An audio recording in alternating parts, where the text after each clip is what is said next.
cars. Try the newest, cheapest, and fastest delivery na express service. Introducing Moto Express PH. You can now leave your shopping and delivery needs with us without much exposure and interaction to people outside. Mapa-grocery items, medicines, foods, and other essentials and halal-certified products, kami na ang mamimili at maghahatid sa'yo. Sinisigurado na ligtas, in good and quality condition ang mga pabili o orders sa delivery service na iyong i-avail. Para sa maayos at mabilis na delivery at order mo, ipamoto mo na.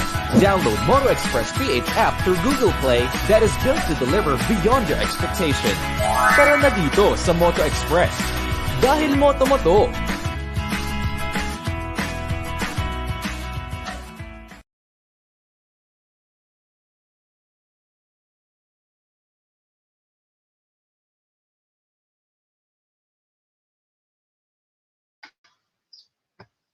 Bismillahirrahmanirrahim. Assalamualaikum warahmatullahi wabarakatuh, brothers and sisters in Islam, and good noon to our brothers and sisters in humanity. I am Elenida Jess of Cebu, and my co-host, Sister Mariam of Bacolod, once again are happy to be spending our time with you to share some of our opinions with regards to issues concerning our day-to-day lives. And we will try to connect this on some of the provisions on PD 1083. Now, before I would call in Sister Mariam to give some words of gratitude, I am happy to greet our Global Pinas TV 168 President Ismail Abaya. Eid Milad, President, or happy birthday to you.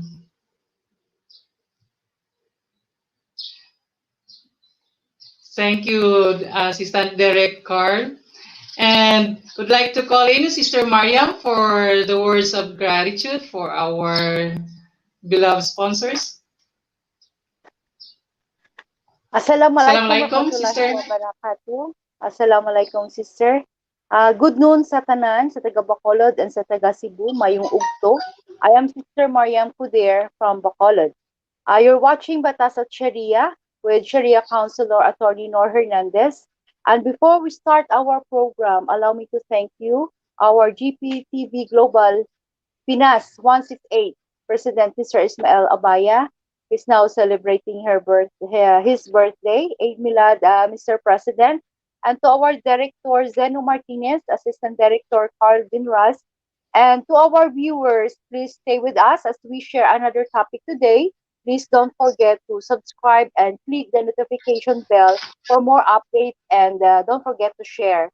We share this topic based on our opinion and for educational purpose, and it is a substitute for proper legal advice. And for the legal advice, we have Attorney Nor Hernandez. Back to you, Sister Elenida. Thank you, Sister Mariam. Once again, I would like to remind everyone, especially to our dear viewers, that this program of ours is only for educational purpose and it is not a substitute for legal advice. To our Muslim brothers and sisters, as Filipino citizens, as Muslims, we must be people of fairness. And to be one, we must always be aware and act according to what is expected of us. In Article 3 of Republic Act number 386, ignorance to law excuses no one from compliance therewith.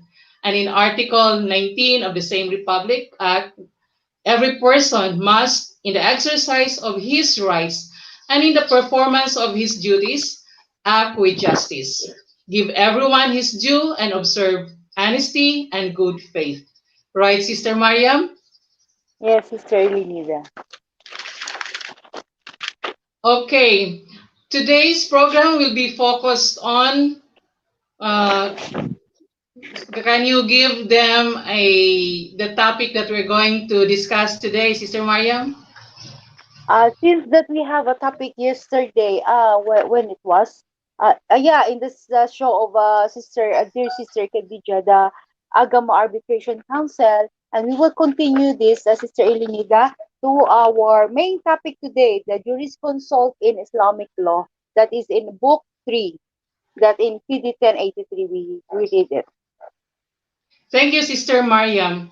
Could you please give our viewers an idea on or what is the other term for jurisconsult, Sister Mariam? In Article 164, the creation of the office and appointment of jurisconsult and the Section A, there shall be a jurisconsult in Islamic law, who shall be appointed by the President of the Philippines and hold office for a term of 7 days without prejudice to reappointment unless sooner removed for a cause incapacitated to discharge the duties of his office, Mr. Elinida. And Section B, the office of jurisconsult shall be under the administrative supervision of the Supreme Court of the Philippines, which shall also fix the permanent station, preferably in the Zamboanga City, Sister Elinida. Thank you for that, Sister Mariam. Our dear viewers, Sister Mariam is reading to us Article 164, and this pertains to the creation of office of the jurisconsult as well as the appointment. Now, in addition to that, I would like to share with you that jurisconsult may also be called as the mufti. I believe you are familiar with a mufti, right? On some of the YouTube videos, we could see what are these or who are these muftis are. Sister Mariam, again, who appoints the jurisconsult?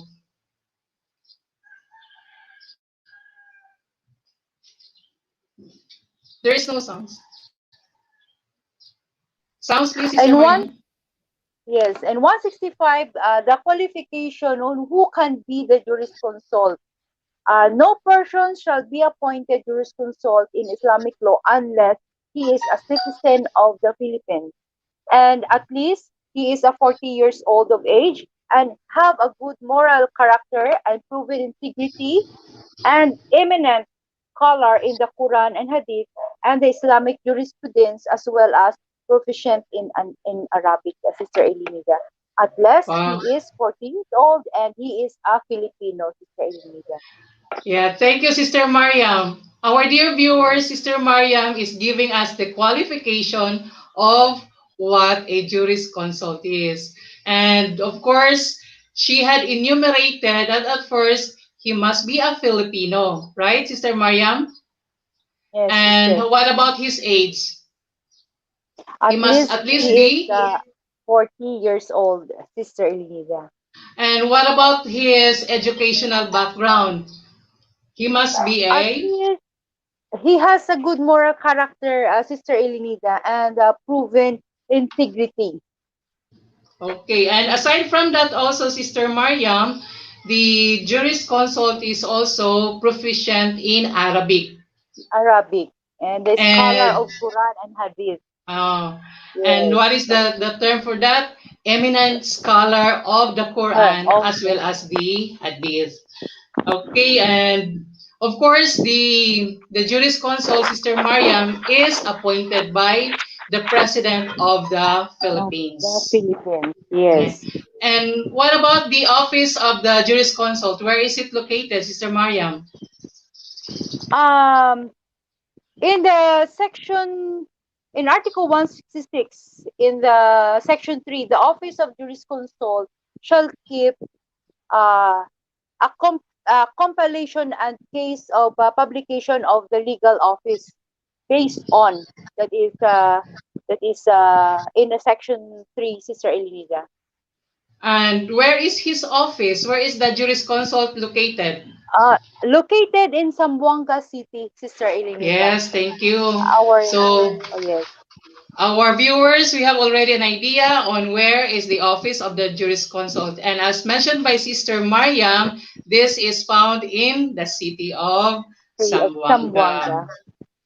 Okay, so um, we have given you the creation of the jurisconsult, who appoints the jurisconsult, as well as the qualifications. And this qualification of the jurisconsult is clearly defined or stated in the provision of PD 1083, which is in Article 165. To read, Mm-mm. no person shall be appointed jurisconsult in Islamic law unless he is a citizen of the Philippines, at least Mm-mm. 40 years of age, of good moral character and proven integrity, and an eminent scholar, or shall we say an expert, in the Quran and Hadith and in Islamic jurisprudence, as well as proficient in Arabic. What about Sister Mariam, the function of the jurisconsult? Could you please read to the viewers what is in the provision of article in the provision of PD 1083, particularly the article 166. Um, in PDCN 83, Article 156 stated the function here. The function of the jurisconsult shall, on the written request of any interested party who have the authority to render the legal option. Number one, have the authority to render legal option and based on recognized authorities regarding any question relating to a Muslim law.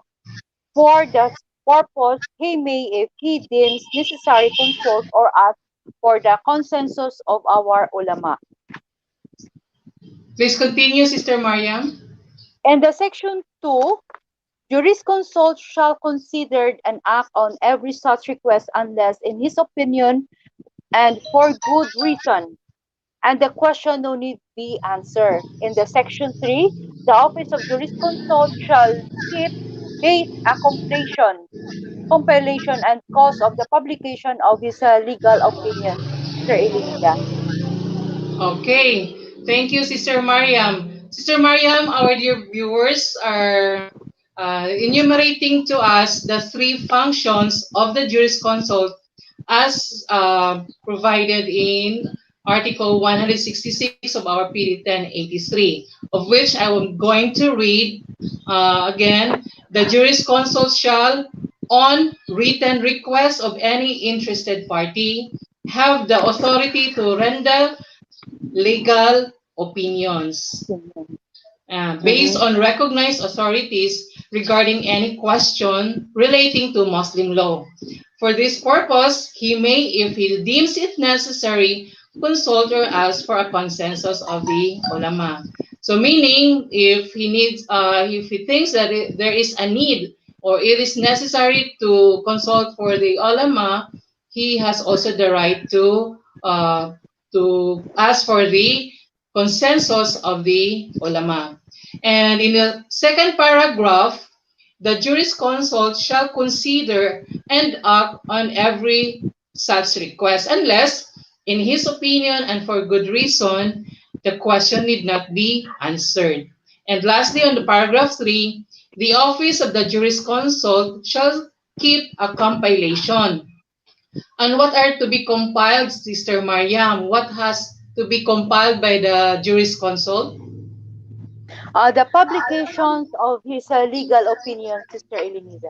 Yes. So of course, in any undertakings or the final decision that he come up with, this must be compiled, and this compilation of his must be published. And this will Mhm, be, of course, the public. This refers to the publication of all his legal opinions. Now, my question, mhm. Sister Mariam, is it possible for a judge to call for the expertise of a jurisconsult? Yes, Sister Elenida. Uh-huh. He is allowed to ask the jurisconsult because that is the work of jurisconsult, Sister Elenida. Okay. Can you please cite an example or the provisions in our PD 1083 of which states that his expertise can be asked by the judge? Can you read Article 160 and 161, paragraph 2? Okay, this one is the Article 160 in the Agama. This is the include na in the Agama arbitration sister. Is the Constitution the Sharia District Court of Sharia Circuit Court may appropriate cases constitute an Agama Arbitration Council in the manner specified in this title, Sister Elinida. Yes. That What is about Article in 160. paragraph 2 of Article 161? Okay, for the jurisconsult or the judge, no, as the assistant of Asking that, jurisconsult, yes? in section 2, in article 161, section 2, within 7 days from receipt of notice, purpose, this is the purpose of the court, the clerk of court shall require each of the parties to nominate a representative. The representative shall be appointed by the court to constitute together with the clerk of court as a chairman. An Agama Arbitration Council, the Agama Arbitration Council shall submit to the court a report on the result of the arbitration on the basis of which such the evidence as may be allowed. The court shall issue upon the corresponding order, Sister Elinida. Yeah. Thank you for reading paragraph 2 of Article 161. As a reminder to our dear readers, Article 161 of PD 1083 refers to the divorce by talak and tafwid. Mm-mm. Okay? So, uh, can we give this what is this divorce and talak as a review, Sister Maria? Divorce and talak, and Okay, divorce in by talak and 161, tafwid.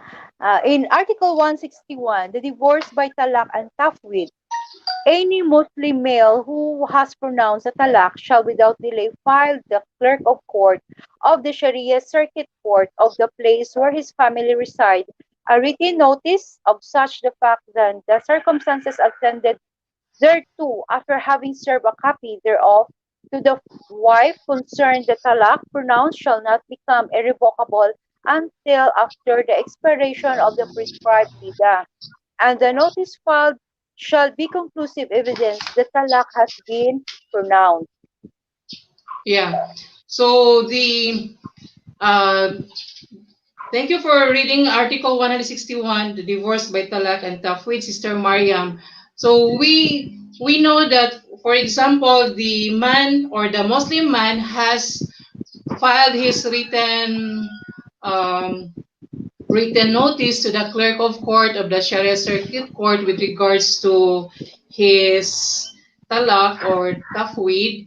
Of course, the clerk of court has the responsibility also of forming the Agama Arbitration Council, of which we know that in the Agama Arbitration Council, the Mufti or the jurisconsult can participate. Mhm. Okay. What about Sister Mariam? Can you please identify what are the cases that are under the jurisdiction of the jurisconsult?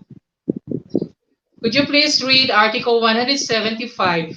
This is the customary contracts.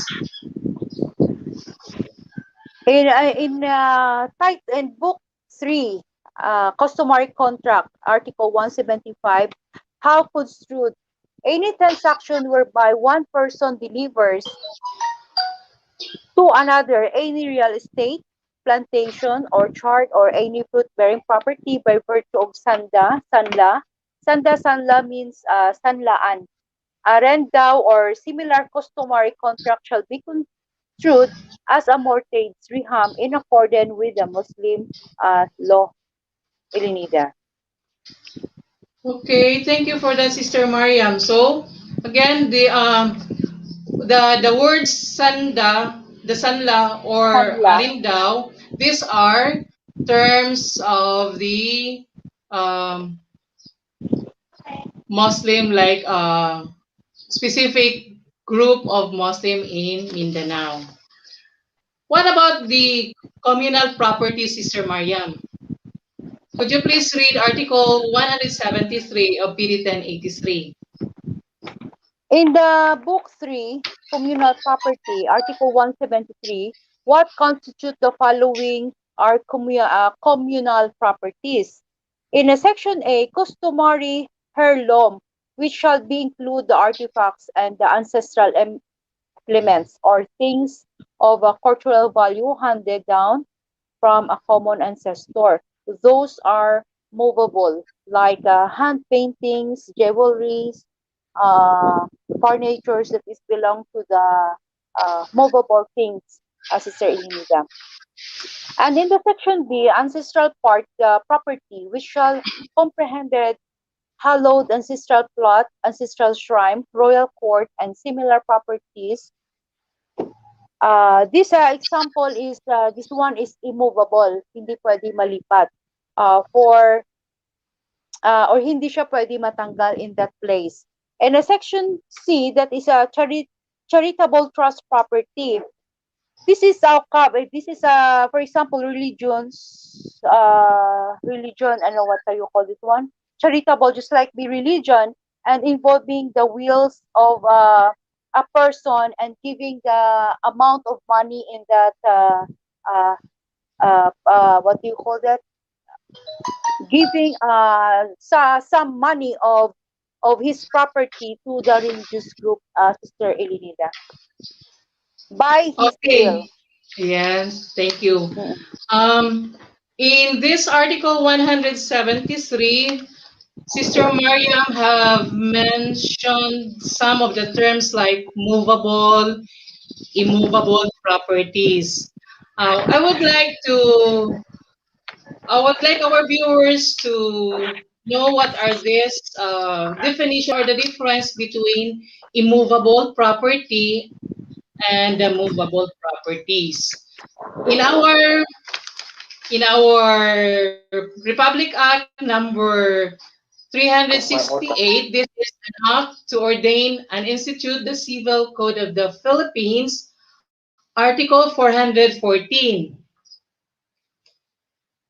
In Article 414, this refers to the classification of property, preliminary provisions. All things which are or may be object of appropriation are considered either immovable or real property, or movable or personal property. Again, in Article 414 of Republic Act number 386, this talks about this differentiate the term immovable and movable properties. I'll repeat: all things which are or may be the object of appropriation are considered either immovable or real property, or movable or personal property. Before we go to the examples, before I will ask Sister Mariam on what are the terms under in the terms used in 100 Article 173, like heirlooms and others, will give just an overview or an idea to our viewers on what are the example of immovable property which are mentioned in Article 415. So this Article 415, the following are immovable property: land, buildings, roads, and constructions of all kinds adhere to the soil. Meaning, it is, in my opinion, it is attached to the soil. Okay, for example, the trees, plants, and growing fruits, while they are attached to the land or form an integral part of an immovable. Everything attached to an immovable in a fixed manner in such a way that it cannot be separated therefrom without breaking the material or deterioration of the object. Statues, reliefs, paintings, or other objects of use or ornamentation placed in buildings or on lands by the owner of the immovable in such a manner that it reveals the intention to attach them permanently to the tenements. Machinery, receptacles, instruments, or implements intended by the owner of the tenement for an industry or works which may be carried on in a building or in a piece of land, and which tend directly to meet the needs of the said industry or works. Animal houses, pigeon houses, beehives, fish ponds, or breeding places of similar nature, in case their owner has placed them or preserves them with the intention to have them permanently attached to the land and forming a permanent part of it. The animals in these places are included. Fertilizer actually used on a piece of land, mines, quarries, and slug dumps, while the matter thereof forms part of the bed and waters either running or stagnant. Ducts and structures which, though floating, are intended by their nature and object to remain at a fixed place on a river, lake, or coast. Contracts for public works and servitudes and other real rights over immovable property. This is 334A. So what I have read to you, my dear viewers, is the examples of what are these immovable properties which are written under Article 415 of the Republic Act number 386. Okay, in addition to this, in chapter 2, I will also read to you what are the movable property. And these are written in Article 416. The following things are deemed to be personal property. Remember, in Article 414 of Republic Act number 386, we have defined what are these things which are object of appropriation. And we identified that movable or personal property is one of this. So the following things are deemed to be personal property. Those movable, susceptible of appropriation, which are not included in the preceding articles. That mean, or the preceding article, that means the article 415. The real property by which any special provisions of law is considered as personal personality. Forces of nature which are brought under control by science, and in general, all things which can be transported from place to place without impairment of the real property to which they are fixed. And that is 335A. In Article 417 also, the following are also considered as personal property.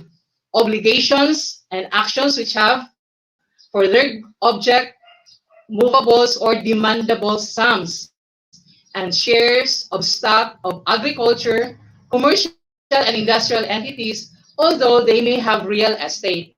This is in 336A. And lastly, on Article 416, movable property is either consumable or non-consumable.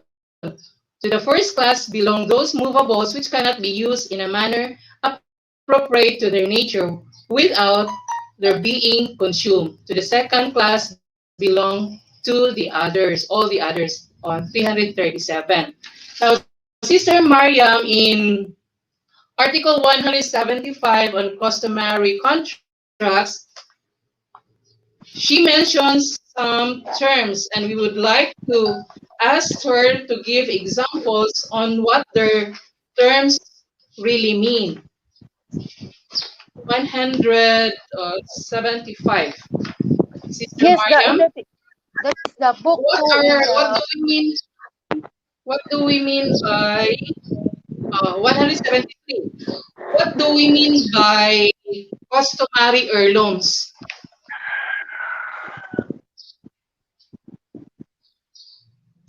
Sister, in 175, it's stated here how construed.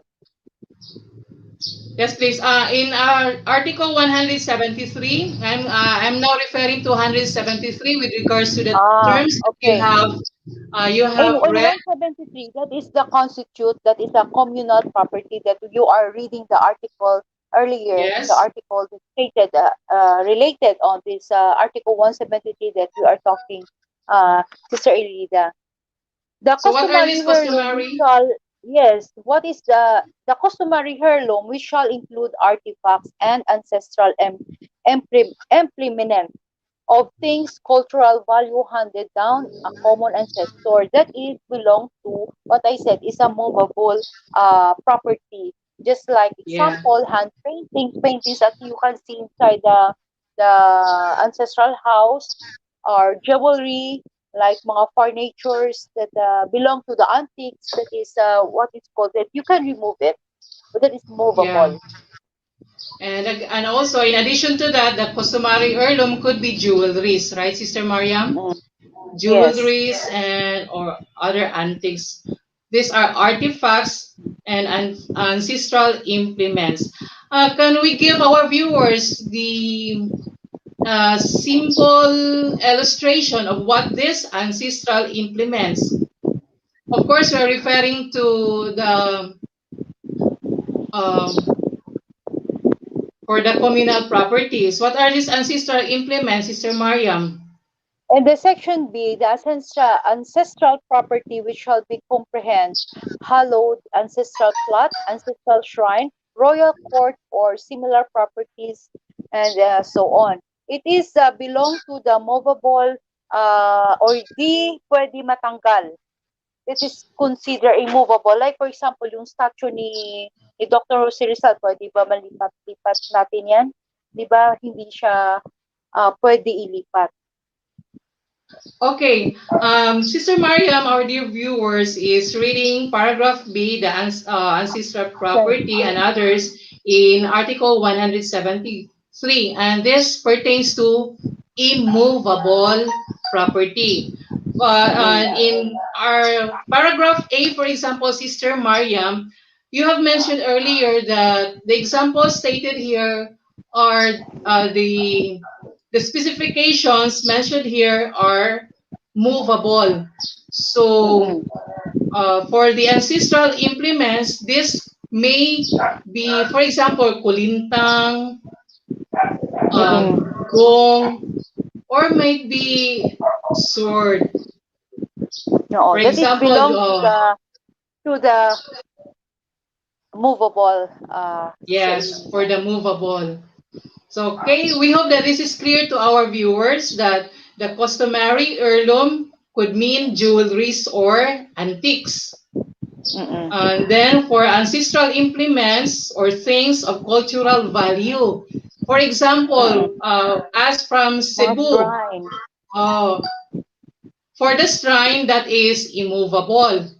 If we are referring to the movable, for example, we in Cebu, Cebu is well known of uh, the incident on the, or of course Cebu is known the seed. I hope I am right. The seed of Islam started here. For example, the sword or the what are the artifacts? What are those sword, for example, which are from previous generations of the Muslims? Okay, so might be there are group of Muslims in Opon or in Lapu-Lapu City. They have these artifacts like swords, gong, and others. And of course, what this paragraph A refers to are the movables. In paragraph B, as what is read by Sister Mariam, this refers to immovable, meaning stationary or fixed ang the ancestral property. And what are these? Example of hallowed ancestor plot. This could be, as what mentioned by Sister Mariam, could be the statue. So if, for example, you need to remove the statue, this may cause damage. So that statue or that shrine is considered as immovable. What about in paragraph C, Sister Mariam? Could you please read this paragraph C? Um, and section C, charitable trust property. This is belong to the religious making by his will. Uh, Sister Elenida. This is a certain amount of money donated to a religious group or any charitable, Sister Elenida. Okay, so you mean the wakaf. This is The a term, an Arabic term. This is spelled as WAGF. Am I right, Sister Mariam? mm-mm. So this is in Article 104. Could you please read again what Article 104, Sister Mariam? In Testamentary wakaf. 100, oo. In 100, the Article 104,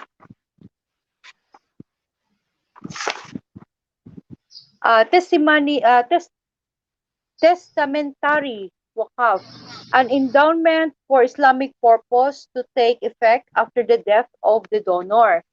Wakaf Bill Wasiya partakes of the nature of testamentary disposition. This is making by the wills, Sister Elenida. Approve of evidence that something exists or true.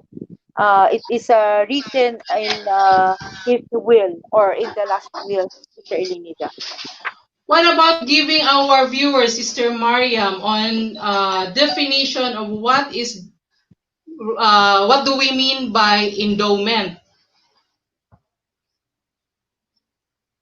What is an This is a endowment, proof. Sister Mariam? This endowment is a large amount of money that was given or stated by his will.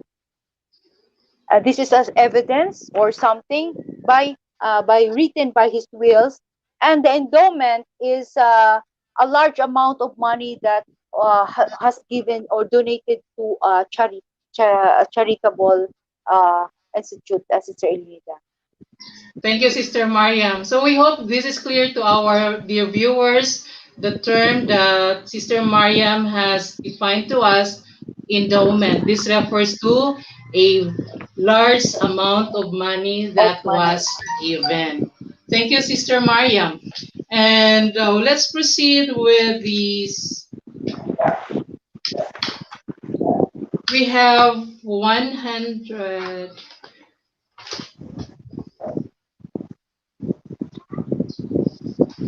Are there anything more we can add to Article 104, Sister Mariam? Uh,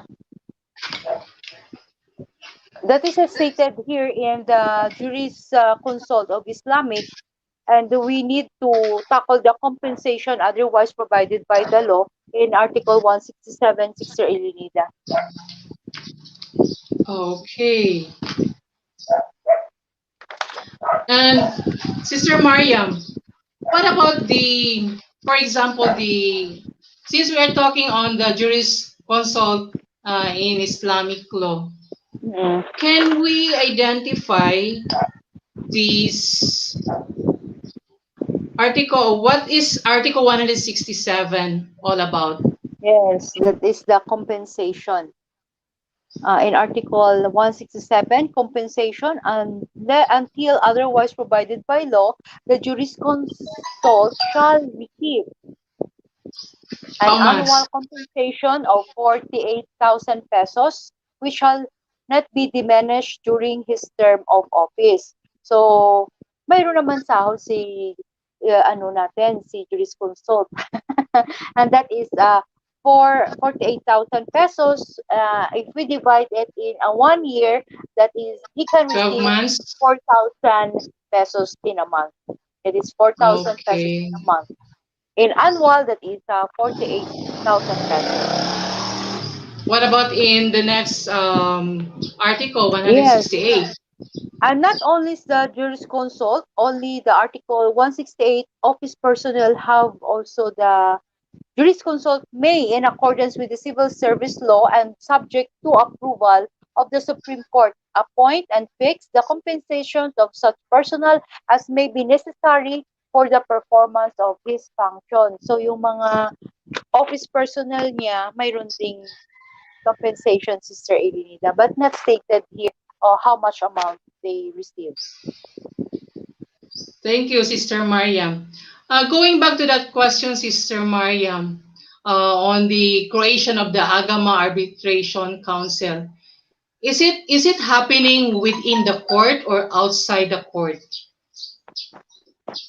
Um, this Agama Arbitration Council, it is any Muslim male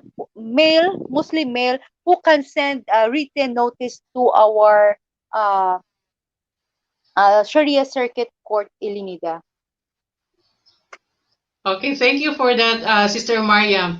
And the Agama Arbitration Council is formed or is taking place not in the court but outside the court. The So court, remember yes, that and in what article is that again, Sister Mariam, for the tafwid and the talak or the that divorce is of Article tafwid? 161, Sister Ilinida. Okay, in Article 161, of which there is a divorce of talak and tafwid, the Muslim man uh, file a written notice to the clerk of court of the Sharia Circuit Court with regards to his plan to or his act on divorcing his wife. His Now, wife. of course, within a certain term or days, how long would it take, Sister Marian, for the clerk of court to respond to send notice to the wife or wives? It's stated here within 7 days from upon receiving the notice, Sister Ilinida. Yeah. So the clerk of court of the Sharia Circuit Court would serve notice, a written notice to the wife or the wives of the male husband who file a written notice with the clerk of court. So this, in order for the wife or the wives to be informed, and of which within 7 days that must be done by the clerk of court, and of which also there would be the forming of the Agama Arbitration Council. And in our opinion, this Agama Arbitration Council is happening outside the court. So Mhm. maybe the what about the composition? Who are this again? The members of this Agama Arbitration Council, Sister Mariam, who comprise the Agama Arbitration Council, who serves as the chairman, Sister Ilinida?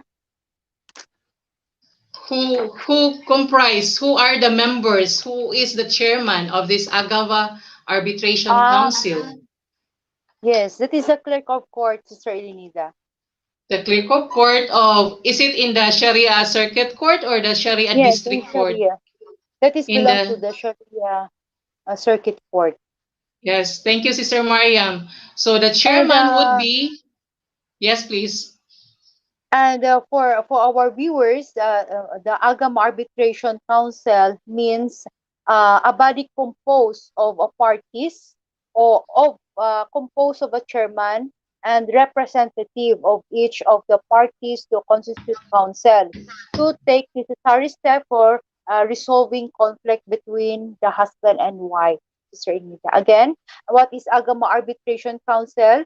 The Agama Arbitration Council means a body composed of the chairman, and representative of each of the parties to constitute a council to take all necessary steps for resolving the conflict between the husband and the wife.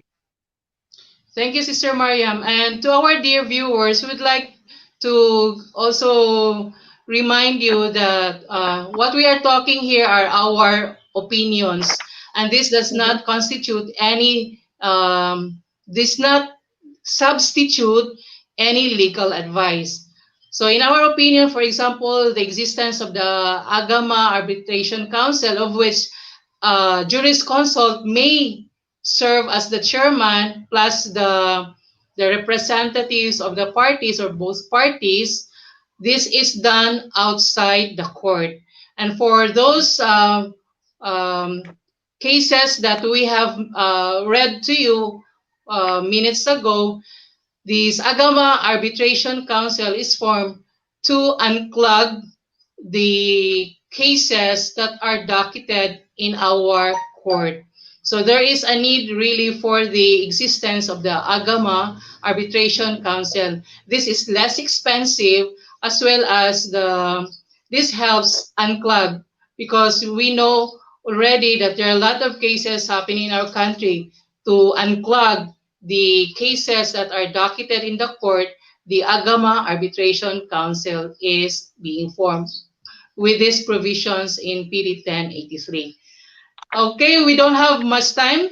Thank you to our viewers sa mga taga Cebu, mga Muslim gikan sa Cebu. Maayong udto kaninyong tanan and among we expect that on our next episode ana agihapon kamo sa pagsubaybay o kaya pagpaminaw sa amo ang mga opinions with regards to issues that are related to our day-to-day lives, of course, in line with the provisions in PD 1083. Assalamualaikum warahmatullahi wabarakatuh. Sister Mariam? Yes, and for the last, I would like to share this Article 183, offense relative to the subsequent marriage, divorce, and revocation of divorce. A person who fails a person who fails to comply with the requirements of the articles 85, 161, and 162 of this code shall penalized by arresto mayor or a fine of not less than 200 pesos but not more than 2,000 pesos or both the discretion of the court, Sister Elida. To our viewers, sa mga taga Bacolod, salamat sa paglantaw sa among show. I hope next time we'll see you again in another topic, Batas at Shari'ah, every Sunday, 12 to 1. And please don't forget to like and subscribe our page and share. And this is our what we learn here in PD 1083 and then in many articles that we share this based on what we study and what we learn, and we share this topic by our opinion and for educational purposes and not substitute for proper legal advice. And for the legal advice, we have Attorney Nor Hernandez. He can answer it free for our sisters and brothers, Sister Elinida. Thank you for watching and mayong hapon sa tanan. See you next time.